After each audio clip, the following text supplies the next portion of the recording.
ஒரு காடு, அங்கே புத்தர் அவர் பாட்டுக்கு நடந்து போய்கிட்டே இருக்கிறார். அவருக்கு பின்னாடி ஒரு குரங்கு, அதுவும் தொடர்ந்து வந்துக்கிட்டே இருக்குது. புத்தர் திரும்பி பார்த்தார். குரங்கு அப்படியே குதித்து உயர எழும்பி ஒரு கிளையில் போய் உக்காந்துது. ஏன் இப்படி பண்ணுறேன்னு கேட்டார் புத்தர். என்னை சாதாரணமாக நினைக்க வேணாம், நான் மகாமந்தி, என்னால் எல்லாம் முடியும், முடியாதுங்கிற வார்த்தையே என்னுடைய அகராதியில் கிடையாது, என்ன வேணும்னாலும் செய்வேன் அப்படின்னுது. அப்படின்னா ஒரு பந்தயம் வச்சுக்கலாமான்னார் இவர். ஓ வச்சுக்கலாமேன்னுது. வேறு ஒன்றும் இல்லை, இப்போ நீ மேலே எழும்பி அந்த கிளையில் உட்காந்தது மாதிரி அங்கேருந்து தாவி என் உள்ளங்கையில் உட்காரணும், அவ்வளவுதான் அப்படின்னார். அப்படி உட்காந்துட்டா என்ன பரிசு அப்படின்னு கேட்டது அது. சொர்க்கத்தில் இருக்கிற மாமன்னன் மரகத சக்கரவர்த்தியை என்னோட இருக்கும்படியாக கூப்பிட்டுக்கிறேன். அந்த சமயத்தில் அவருடைய அரியணை அங்கே காலியாகிடும், நீ அதில் போய் உட்காந்துக்கலாம். பந்தயத்தில் தோத்துட்டா ஒரு கல்ப காலம் இந்த பூமியில் வாழ வேண்டியிருக்கும், அதுக்கு பிறகு தான் என்கிட்ட வர முடியும், என்ன சொல்கிற அப்படின்னார். குரங்குக்கு தாவறது ஒரு பெரிய காரியமா? இது எனக்கு ரொம்ப சாதாரண விஷயம், என்ன இப்போவே தாவட்டுமா அப்படின்னுது. சரின்னு சொல்லி உள்ளங்கையை நீட்டினார். அவருடைய கை தாமரை இலை அளவுக்கு அப்படியே விரிஞ்சுது. குரங்கு சௌகரியமாக உட்கார்றதுக்காக. குரங்கு தாவறதுக்கு தயாராச்சு. அதுக்கு முன்னாடி ஒரு சின்ன யோசனை அதுக்கு. இந்த கிளையிலேருந்து அந்த கைக்கு தாவறது எனக்கு ரொம்ப அற்பமான ஒரு வேலை, இது ரொம்ப சாதாரணம், என்னுடைய கௌரவத்துக்கு இது சரியாக இருக்காது. அதனால் நான் என்ன பண்ண போகிறேன்னா, இங்கேருந்து கிளையிலேருந்து அப்படியே உயர எழும்ப போகிறேன். எழும்பி மேல் உலகம் போய் அங்கே ஒரு சுற்றிவிட்டு அதுக்கப்புறம் அங்கேருந்து நேராக இந்த கையில் உட்கார போகிறேன் அப்படின்னு நினச்சிது. என்ன யோசிக்கிற அப்படின்னார் புத்தர். ஒன்றும் இல்லை, இந்த பாயிரம் பார் அப்படின்னு சொல்லி தாவி உயர போயிட்டுது. கொஞ்ச நேரத்தில் வான உலகத்துக்கே போய் சேர்ந்துட்டுது. அங்கே போய் பார்த்தா அங்கே ஒரு 5 பளிங்கு தூண்கள் இளம் சிவப்பு நிறத்தில் நின்றுக்கிட்டு இருக்குது. குரங்கு நினச்சிக்கிட்டது, புத்தர்கிட்ட போய் இந்த பளிங்கு தூண்களை பார்த்தோம்னு சொன்னால் அப்படியே திகைச்சி போயிடுவார், இந்த தூணில் ஏதாவது அடையாளம் செஞ்சுட்டு போகணும் அப்படின்னு அந்த இடத்துல மிதந்துக்கிட்டே நினச்சிது. உடனே ஒரு தூணில் எழுந்துச்சு. என்ன எழுதிச்சுன்னா, ஒரு மகா ஞானி இங்கே வந்துட்டு போகிறார் அப்படின்னு எழுதிச்சு. எழுதிவிட்டு அப்படியே கீழே தாவி புத்தரோட உள்ளங்கையில் உட்காந்துது. எப்படி பார்த்தீங்களா என்னுடைய வேலை? வான உலகத்துக்கே போய் அங்கே இருக்கிற 5 பளிங்கு தூண்களை பார்த்துட்டு அதில் நான் வந்த விவரத்தை எழுதி வச்சுட்டு அதுக்கப்புறம் இங்கே வந்திருக்கிறேன் அப்படின்னுது ரொம்ப பெருமையாக. அப்படியா அப்படின்னார் புத்தர். ஆமாம், சந்தேகமாக இருந்தால் வாங்க, அழைச்சிட்டு போய் காட்டுறேன் அப்படின்னுது அந்த குரங்கு. அதுக்கு தேவையில்லை, அப்படியே கொஞ்சம் கீழே குனிஞ்சு பார் தெரியும் அப்படின்னார் புத்தர். அங்கே பார்த்தா புத்தரோட உள்ளங்கை தெரிஞ்சுது. நல்லா உத்து பார்த்துது. அவரோட ஒரு விரலில் அது எழுதிய வாசகம் தெரிஞ்சுது. குரங்கு யோசனை பண்ணிச்சு, அப்படின்னா வானத்தில் நான் பார்த்தது புத்தரோட விரல்களா அப்படின்னு யோசிச்சுது. இதை புரிஞ்சுக்கிட்ட உடனே அந்த குரங்கோட கர்வம் அழிஞ்சு போச்சான். நம்ம மனசு தான் இந்த குரங்கு. மனம்ங்கிறதும் ஆணவங்கிறதும் ஒரு நாணயத்தின் 2 பக்கங்கள். மனம் உள்ளவரை ஆணவமும் இருக்கும். மனம் அழிஞ்சாதான் ஆணவம் அழியும். மனம் அழிய வேண்டும் அப்படின்னு பெரியவங்க சொல்கிறது இந்த அர்த்தத்தில் தான். நம்ம ஆளுங்க சவால் விடுறதெல்லாம் வேறு மாதிரி. ஒருத்தன் ஒரு வாய்க்காலை தாண்டுறேன்னு பந்தயம் கட்டி தாண்ட முடியாமல் வாய்க்காலில் விழுந்து காலை உடச்சிக்கிட்டு கட்டு போட்டுக்கிட்டு வந்தான். ஏன்டா அப்படின்னு கேட்டாங்க. நான் பந்தயம் கட்டின நேரம் சரியில்லை அப்படின்னா. எப்படிறான்னு கேட்டிருக்காங்க. வாய்க்காலில் தண்ணி இருக்கிற நேரமாக பார்த்து பந்தயம் கட்டியிருக்கணும் அப்படின்னானா. ஒரு அம்மா, அவங்களுக்கு 35 வயசு இருக்கும், குடும்பத்தில் எந்த கஷ்டமும் இல்லை, இருந்தாலும் காரணம் இல்லாமல் பிள்ளைங்க பேரில் கோவப்படுறது, எரிஞ்சு விழுறது அவங்க வழக்கம். பிள்ளைங்க அழும், உடனே அவங்க மனசும் சங்கடப்படும். இன்னொரு அம்மா, நல்ல வேலையில் இருக்கிறவங்க, வாரத்துக்கு ஒரு தடவையாவது தலைவலி வந்துடும்.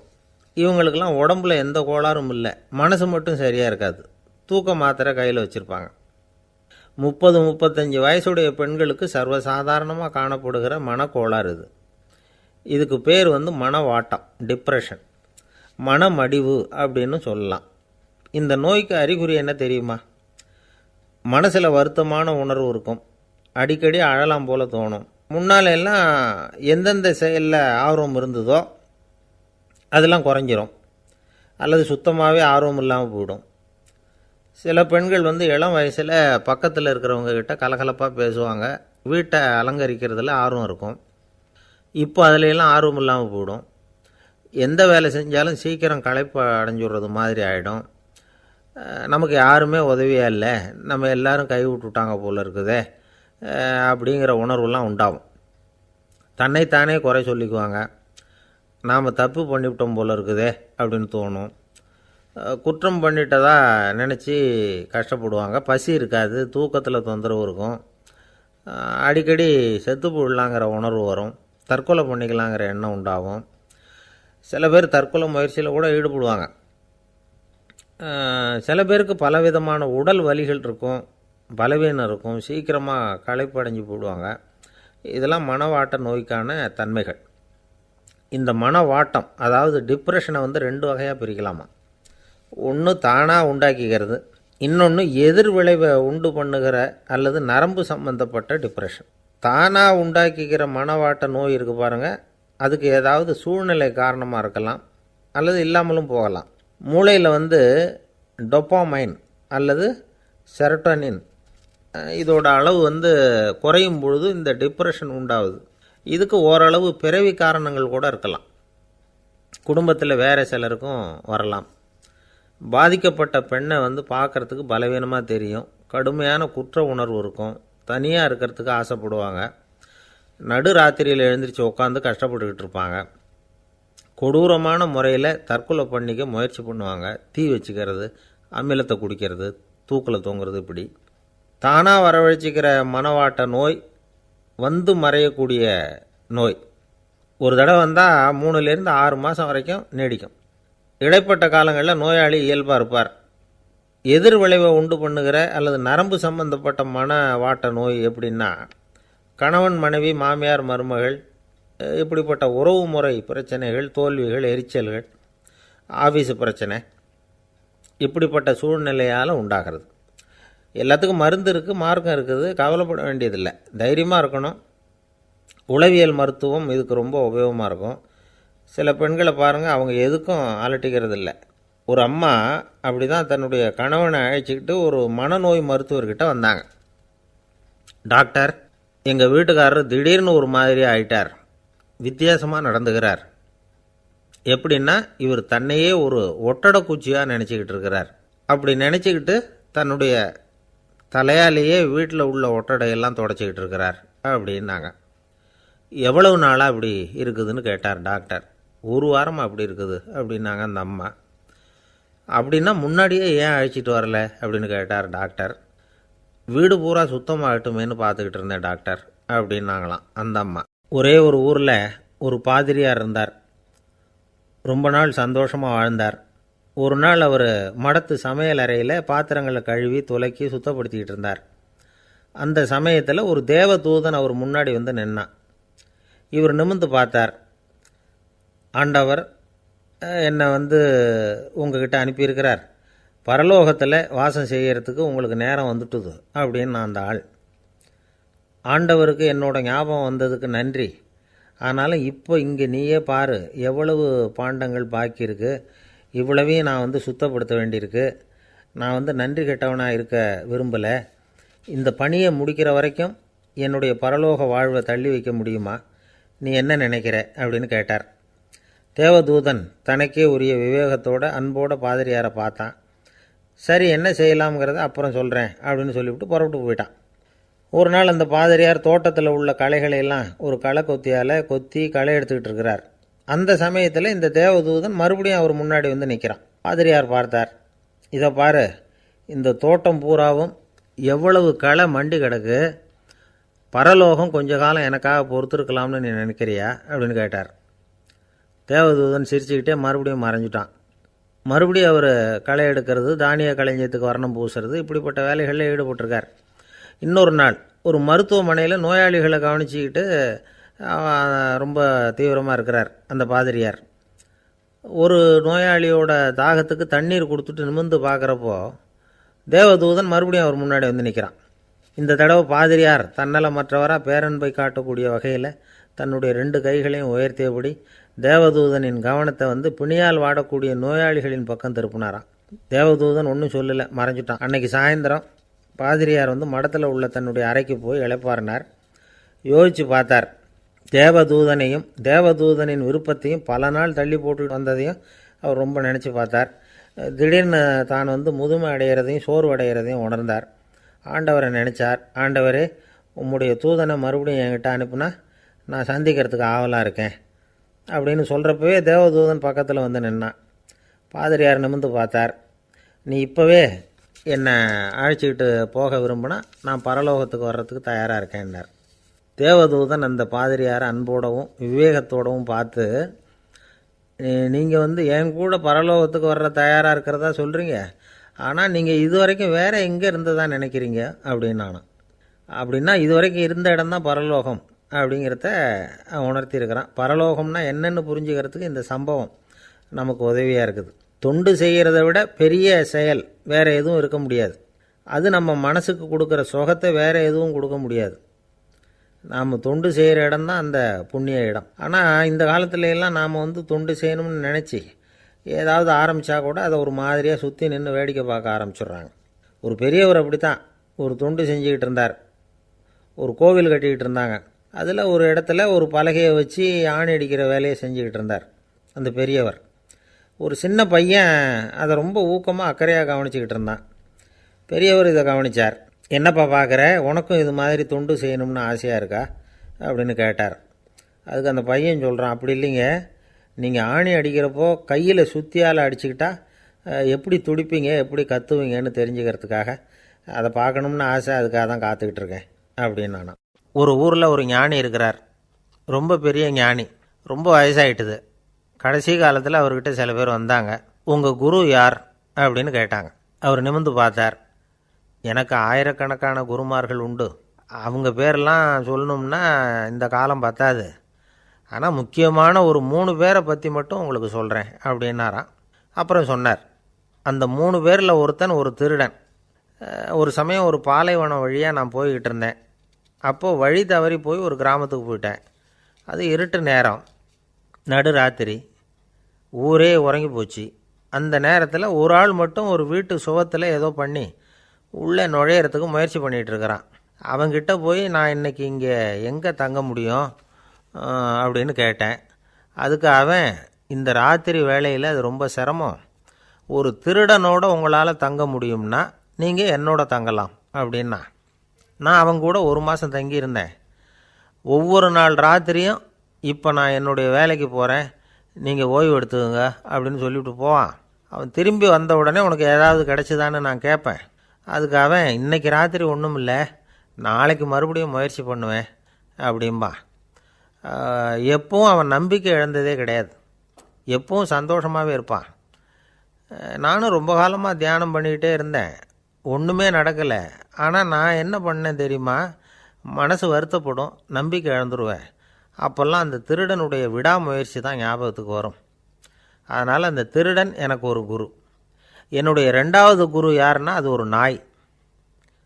இது எப்படின்னா, ஒரு சமயம் எனக்கு ரொம்ப தாகமாக இருந்தது. ஒரு நதியை நோக்கி போய்கிட்டு இருந்தேன். அப்போது ஒரு நாயும் வந்தது. அதுக்கும் தாகம். ஓடி வந்து ஆற்றை பார்த்துது. அதோட நிழல் ஆற்றுல தெரிஞ்சுது. அதை பார்த்ததும் பயந்துட்டுது. அதாவது அது தன்னுடைய சொந்த உருவத்தையே கண்டு பயந்தது. அதை பார்த்து குறைக்குது, திரும்பி ஓடிச்சு. ஆனால் அதுக்கு தாகம் அதிகமாக இருந்ததுனால அது மறுபடியும் திரும்பி வந்தது. பார்த்தா மறுபடியும் தண்ணியில் நாயோட உருவம் தெரியுது. இப்படி சில தடவை பண்ணிச்சு. இருந்தாலும் கடைசியில் தண்ணியில் குதிச்சுட்டுது துணிஞ்சி. இப்படி குதித்த உடனே அதோட உருவமும் மறைஞ்சுட்டுது. இதை பார்த்தேன். நான் என்ன புரிஞ்சுக்கிட்டேன்னா, எவ்வளவு தான் பயம் இருந்தால் கூட ஒருத்தன் தைரியமாக காரியத்தில் இறங்கணும் அப்படிங்கிறத புரிஞ்சுக்கிட்டேன். இந்த போதனை அந்த நாய்கிட்ட இருந்து எனக்கு கிடைச்சிது. இது ஒன்று. அடுத்தது என்னுடைய 3வது குரு யாருன்னா அது ஒரு சின்ன குழந்தை. நான் ஒரு சமயம் ஒரு நகரத்துக்கு போனேன். அங்கே ஒரு குழந்தை எரிகிற மெழுகுவத்தி ஒன்று எடுத்துக்கிட்டு வந்தது. நான் அந்த குழந்தைய பார்த்து வேடிக்கையாக கேட்டேன், ஏன் பாப்பா, இந்த மெழுகுவத்தியை நீயாவே கொளுத்துனியா அப்படின்னு கேட்டேன். ஆமான்னுது அந்த குழந்தை. சரி, இந்த மெழுகுவத்தி முன்னாடி எரியாமல் இருந்தது, இப்போ எரியுது. இந்த மெழுகுவத்திக்கு வெளிச்சம் எங்கேருந்து வந்தது, அதை எனக்கு காட்ட முடியுமா அப்படின்னு கேட்டேன் அந்த குழந்தைகிட்ட. இதுக்கு அந்த குழந்தை சிரிச்சுக்கிட்டு அந்த மெழுகுவத்தியை ஊதி அணைச்சுட்டுது. அதுக்கப்புறம் என்னை பார்த்து கேட்டுது, இப்போ இந்த மெழுகுவத்தியின் வெளிச்சம் போனதை பார்த்தீங்க இல்லையா, அது எங்கே போச்சுன்னு எனக்கு சொல்லுங்க அப்படின்னுது. அந்த குழந்தை இப்படி கேட்டதும் என்கிட்ட இருந்த ஆணவம் அழிஞ்சுட்டுது. நான் படித்ததெல்லாம் அந்த வினாடியில் சுக்கு நூறாக போயிட்டுது. என்னுடைய முட்டாள்தனத்தை நான் உணர்ந்தேன் அப்படின்னு இவ்வளவும் அந்த ஞானி விவரமாக சொன்னாராம். அதனால் நாம் இன்னார்கிட்டே இருந்து தான் இதை கற்றுக்கணுங்கிறது இல்லை, யாருக்கிட்டே இருந்தும் எதையும் கற்றுக்கலாம். நம்மால் ஒருத்தன் ஒரு நாய் வளர்த்துக்கிட்டு இருந்தான், அந்த நாய்க்கு வால் கிடையாது, யாரோ ஏற்கனவே வெட்டி எடுத்துட்டாங்க. இந்த நாய் தான் சார் எனக்கு குரு, அதுக்கிட்டே இருந்து கூட நான் பாடம் கற்றுக்கிட்டு இருக்கிறேன் அப்படின்னா, அப்படி என்ன கற்றுக்கிட்டேன் இந்த வால் இல்லாத நாய்கிட்டே இருந்து அப்படின்னு கேட்டோம். நாம் யாருக்கிட்டேயும் வாலாட்டக்கூடாது அப்படிங்கிற பாடத்தை அதுக்கிட்டே இருந்து தான் நான் கற்றுக்கிட்டேன் அப்படின்னா. ஒருத்தர் சிகரெட்டும் கையுமா வந்தார். சார், இந்த புகைப்பிடிக்கிற பழக்கத்தை நிறுத்தி போடணும்னு தான் பார்க்குறேன், முடியலேன்னார். புகைப்பிடிக்கிறத நிறுத்துறது ரொம்ப சுலபம் சார் அப்படின்னார் இன்னொருத்தர். எப்படி சொல்கிறீங்கன்னு கேட்டார் அவர். நான் கூட ஏற்கனவே 10 தடவை அந்த பழக்கத்தை நிறுத்தி இருக்கிறேன் சார் அப்படின்னார் இவர். இதிலேருந்து என்ன தெரியுது? புகைப்பழக்கத்தை திடீர்னு விட்டு விடுறதுங்கிறது ரொம்ப கஷ்டம்னு தெரியுது. இருந்தாலும் இது சம்பந்தமான ஆராய்ச்சி, அனுபவம், இது ரெண்டையும் அடிப்படையாக வச்சு சில வழிமுறைகளை சொல்கிறாங்க. அதாவது புகைப்பிடிக்கிறத நிறுத்துறதுக்கு 10 வழிகள் உண்டு அப்படின்னு சொல்கிறாங்க. அது என்னங்கிறத தெரிஞ்சுக்கிட்டா உபயோகப்படுதான்னு பார்க்கலாமே. முதல் கருத்து என்னென்னா, கொஞ்ச நாளைக்கு புகைப்பிடிக்கிற நண்பர்களை விட்டு விலகி இருக்கணும். இதனால் புகைப்பிடிக்கிற ஆசை குறையும், அந்த பழக்கத்தை மறுபடியும் ஆரம்பிக்கப்படாதுங்கிற எண்ணம் உறுதிப்படும். ரெண்டாவது கருத்து, புகைப்பிடிக்கிறதை எதிர்த்து தீவிரமாக பிரச்சாரம் செய்ய ஆரம்பிச்சிடணும். அது அடுத்தவங்களுக்கும் உபயோகப்படும், உங்களுக்கும் உபயோகப்படும். உங்கள் உள்ளுணர்வை அது தூண்டும், உங்களை உறுதி கொள்ள வைக்கும். மூன்றாவது கருத்து என்னென்னா, தினமும் 2 தடவை குளிக்கணும். எப்படி தெரியுமா? முதல்ல வெது வெதுப்பான தண்ணீர், அப்புறம் குளிர்ந்த தண்ணீர், இப்படி மாறி மாறி குளிக்கணுமா. நாலாவது கருத்து, உடற்பயிற்சிகள் செய்யணும். மூச்சு வாங்குற மாதிரியான பயிற்சிகள் ரொம்ப நல்லதான். பிராணாயாமம் அப்படிங்கிற மூச்சு பயிற்சி ரொம்ப நல்லதுங்கிறாங்க. அப்புறம் ஐந்தாவது கருத்து, சாப்பாடு மிதமாக இருக்கணும், சீராக இருக்கணும். பச்சை காய்கறிகள், பழங்கள் சாப்பாட்டில் சேர்த்துக்கலாம். அடிக்கடி கொஞ்சம் கொஞ்சமாக சாப்பிட்டு ரத்தத்தில் சர்க்கரையின் அளவை பராமரிக்கணும். இது நரம்புகளை அமைதிப்படுத்தும். ஆறாவது கருத்து என்னென்னா, ரொம்ப நேரம் பசியோடு இருக்கக்கூடாது.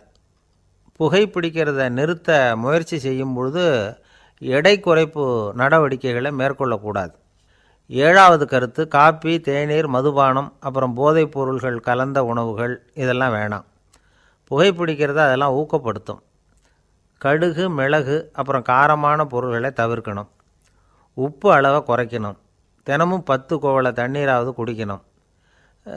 வெறும் தண்ணி புகைப்பிடிக்கிற ஆவலை தணிக்குதான்.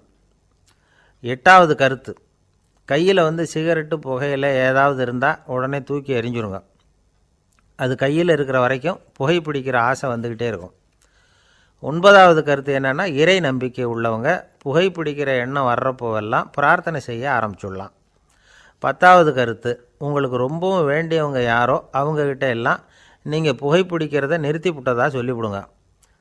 இந்த 10 வழிகளையும் கடைபிடிக்க ஆரம்பிச்சுட்டா புகைப்பிடிக்கும் பழக்கத்தை நிறுத்தி விடலாம் அப்படின்னு சொல்கிறாங்க அனுபவப்பட்டவங்க. முயற்சி பண்ணி பார்க்கலாம். ஒரு முக்கியமான இடத்துல நின்றுக்கிட்டு இருந்தார் ஒருத்தர். அங்கே இன்னொருத்தர், ஏன் சார் இந்த இடத்துல சிகரெட் பிடிக்கலாமா அப்படின்னு அனுமதி கேட்டார். இந்த இடத்துல சிகரெட் பிடிக்கக்கூடாதுங்க அப்படின்னாரு இவர். நீங்கள் இப்படி சொல்கிறீங்க, ஆனால் இந்த இடத்துல கீழே நிறைய சிகரெட் துண்டுகள் கிடக்குதே, அவங்கெல்லாம் யார்? அவங்கெல்லாம் உங்கள் மாதிரி என்கிட்ட அனுமதி கேட்காதவங்க அப்படின்னாராம் இவர். இந்த உலகத்தில் எவ்வளவோ உயிரினங்கள் இருக்குது, ஒவ்வொன்றும் ஒவ்வொரு விதமாக சண்டை போடுது. இப்போ 2 மாடு சண்டை போட்டுக்குதுன்னு வச்சுக்கோங்க, என்ன பண்ணும்? 2 முட்டிக்கும். அதுக்கு சண்டை போடுறதுக்கு ஆயுதமாக உபயோகப்படுறது அதோட கொம்பு. 2 சேவல் சண்டை போட்டுக்குதுன்னு வச்சுக்கோங்க, அதுக்கு ஆயுதமாக உபயோகப்படுறது அதோட கால், நகம். காலால் தான் அது ஒன்றோட ஒன்று சண்டை போட்டுக்கும். ஆனால் 2 மனுஷன் சண்டை போட்டுக்கிறான்னு வச்சுக்கோங்க, இவன் இன்னதை தான் ஆயுதமாக உபயோகப்படுத்துவான்னு குறிப்பிட்டு சொல்ல முடியாது. கல்லை எடுப்பான், கத்தி எடுப்பான், துப்பாக்கி எடுப்பான், என்ன வேணாலும் பண்ணுவான். வாயால் திட்டுவான், கையால் அடிப்பான், காலால் உதைப்பான், சகலகலா வல்லவன். விலங்குகள்லாம் பொதுவாக வாயை சாப்பிட்றதுக்கு மட்டும்தான் உபயோகப்படுத்துது. ஆனால் இவனுக்கு சாப்பிட்றதுக்கும் அதுதான், சாப்பிட்டு விட்டு திட்டுறதுக்கும் அதுதான். ஆனால் ஒரு விஷயத்தில் மட்டும் கெட்டிக்கிறேன். அதாவது நாம் சண்டை போட்டுக்கிட்டாலும் பரவாயில்லை, கோழிகள் சண்டை போடாமல் இருக்கணும் அப்படின்னு ஆசைப்படுறான். எதுக்காக? கோழிகள் சண்டை போடாமல் இருந்தால் நிறைய முட்டைகள் போடுமா, அதுக்காக தான் இந்த அக்கறை. கோழி பண்ணை வச்சுருக்கிறவங்களுக்கு இது ஒரு பெரிய பிரச்சனை. அதாவது பண்ணையில் இருக்கிற கோழிகளுக்குள்ளே அடிக்கடி சண்டை வந்துடும். அதனால் முட்டை உற்பத்தி குறைஞ்சிரும். சரி, இதுக்கு என்ன பண்ணுறது? பண்ணையில் போய் உட்காந்துக்கிட்டு தினமும் பஞ்சாயத்து பேசிகிட்டு இருக்க முடியுமா? அமெரிக்காவில் கோழி பண்ணை வச்சுருக்கிற ஒருத்தர் இதை பற்றி யோசனை பண்ணி பார்த்தாராம். ஒரு வழியையும் கண்டுபிடிச்சிருக்கார். கோழிக்கெல்லாம் மூக்கு கண்ணாடி மாட்டி விட்டுட்டோம்னா அது சண்டை போடுற குணம் குறைஞ்சிரும், முட்டை அதிகமாகிடும். அந்த கண்ணாடியில் உள்ள லென்ஸு சிவப்பு நிறத்தில் இருக்கணும், அவ்வளவுதான் அப்படின்னு அவர் கண்டுபிடிச்சாராம். இது ஏற்கனவே நடைமுறையில் கண்டுபிடிக்கப்பட்ட ஒரு விஷயம். ஆனால் எல்லா கோழிக்கும் சிவப்பு மூக்கு கண்ணாடி எப்படி மாட்டி விடுறது? அப்படியே மாட்டி விட்டாலும் அது நழுவாமல் இருக்கணுமே. இப்போ நாமெல்லாம் நடு விரலால் மூக்கு கண்ணாடி நடுவில் தொட்டு அப்படி ஸ்டைலாக சரி பண்ணிக்கிறோம். அது மாதிரி கோழி எப்படி சரி பண்ணிக்கும்? இதுதான் பிரச்சனை. இதுக்கு அவர் என்ன வழி கண்டுபிடிச்சாருன்னா, கோழிக்கெல்லாம் மூக்கு கண்ணாடிக்கு பதிலாக விழியொட்டு வில்லைகள், காண்டாக்ட் லென்ஸ், அதை பொருத்தி விட்டா என்ன அப்படின்னு யோசனை பண்ணார். அதே மாதிரி பண்ணார். அதே மாதிரி செஞ்சு பார்த்தார், வெற்றி. அதுக்கப்புறம் கோழியெல்லாம் சண்டை போட்டுக்கலையாம், சமாதான பிரியர்கள் ஆகிட்டு தான். கோழிகளுக்கு இயல்பாகவே சண்டை போடுற குணம் உண்டு.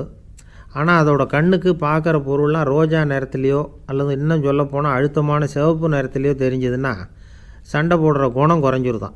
அந்த சமயத்தில் அது அதிகமாகவும் முட்டையிட ஆரம்பிச்சுடுதான். அதே நேரத்தில் இறை எடுக்கிறத கூட குறைச்சிக்குதான். இது ஏன் இப்படி பண்ணுதுங்கிறது விஞ்ஞானிகளுக்கு இன்னமும் புரியலையா. எப்படியோ அமெரிக்க கோழிகள்லாம் காண்டாக்ட் லென்ஸ் பொருத்திக்க ஆரம்பித்தாச்சு. கோழி கழுத்தை பிடிச்சிக்கிட்டு ஒரு சில வினாடிகளில் அதை பொருத்தி விட்றாங்களாம். கோழியோட ஆயுள் பூரா அது அப்படியே இருக்குமா. பண்ணையில் முட்டை உற்பத்தி குறைஞ்சா இது மாதிரி விஞ்ஞானபூர்வமாக பரிகாரம் தேடுறது தான் நல்லது. நமக்கு வேண்டியப்பட்ட ஒருத்தர், அவர் ஒரு கோழி பண்ணை வச்சுருந்தார். அந்த பண்ணையில் பாதி கோழி திடீர்னு செத்து போச்சு. உடனே ஒரு கால்நடை மருத்துவர்கிட்ட போக வேண்டியது தானே. அங்கே போகல.